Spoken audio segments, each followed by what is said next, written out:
Yeah, we threw the 10 o'clock practice at you. I blame Megan. That's okay. Completely threw her to the bus. 8:30 comes this morning or 9 where the guys have to show up and everybody's walking through the door and there's Ange and there's everybody else. Oh, this is 27 Jonathan Drouin. Is it just another day? To take me to the scene, what was the reaction when he came back? Was it anything? Well, it wasn't really a scene. It was just him coming to the rink and getting ready to get on the ice and play some hockey.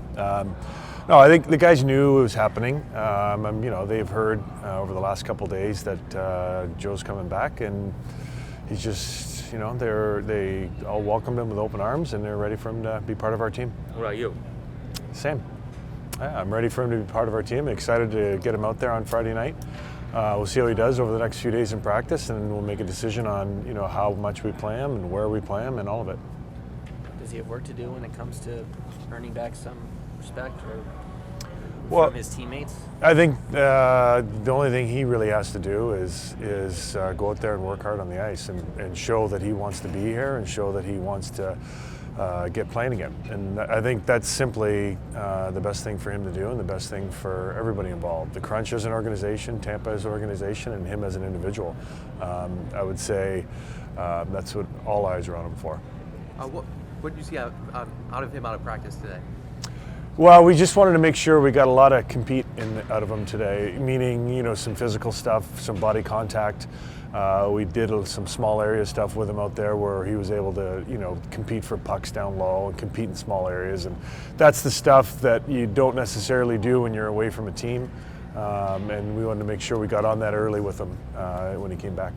Did you talk to him at all upon his arrival, or did you reach out to him once you found out he was coming back? I talked to him a little bit over the last couple days, but nothing in depth, no sit down heart to heart or anything, just some details about scheduling, details about what we need him to do. So, but that we'll sit down and talk more as the week progresses.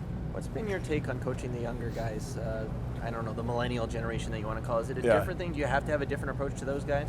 I think just you have to have a relationship with them. I think first and foremost, you still have to hold them accountable, both on the ice and off the ice. And you have to set the guidelines as to what you expect and be very clear and precise about it. They just want to know. They want the information, probably more so than any generation I've been associated with. They just want you to tell them. They want to know what to do. And, as far as that goes, it's when we're able to do that and create that relationship, it's been great.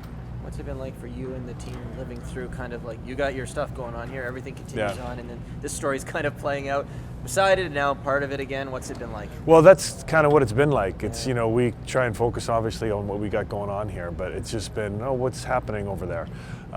It's because he was only with us for whatever it was, 2 weeks or 7 games, and when he was here, it was he was part of the team, and then we expect the same thing as when he comes back. He's part of a group that's trying to make the playoffs. He's part of a group that is trying to get to the NHL as individuals, but collectively, we're just trying to get the job done.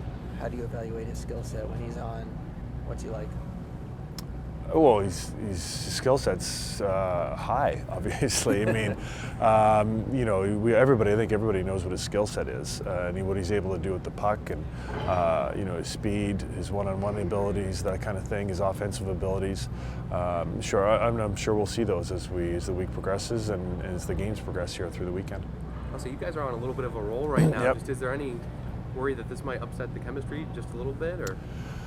Well, the hope is no. I can't see it. It's you got a kind of a semi-familiar face coming back into the dressing room. You got a talented player that could potentially help us in our fight to make the playoffs, and that's been the focus. It's not unlike, it's almost like, well, it really essentially did happen at the trade deadline. The trade deadline was yesterday. We got a new player in, and we got a new player that we think can help us as a team, and we move forward from there. So I guess it's kind of the same thing, but we know him. We know him already. We know what he can bring to the table. Did you get a sense his workouts when he was off or home? Was it just skating on his own? Was it at a local college? Did he have the junior team? What did he do over his break? You'll have to clarify with him, but I'm pretty sure he skated with the Canadian University team. He did a lot of training on his own, but he skated a lot with the Canadian University team. So, but double check with him to get the full scoop there. Do you anticipate any rust, or is that able to? Well, that'll be the interesting part. That's going to be our read and how we use them, how we play them. My plan is to play Friday night. We have 3-3 this weekend, so we'll kind of take it game by game. hasn't played a game in essentially 2 months, I guess. So we'll have to wait and see how he responds here. But the plan is to play him as much as he can tolerate.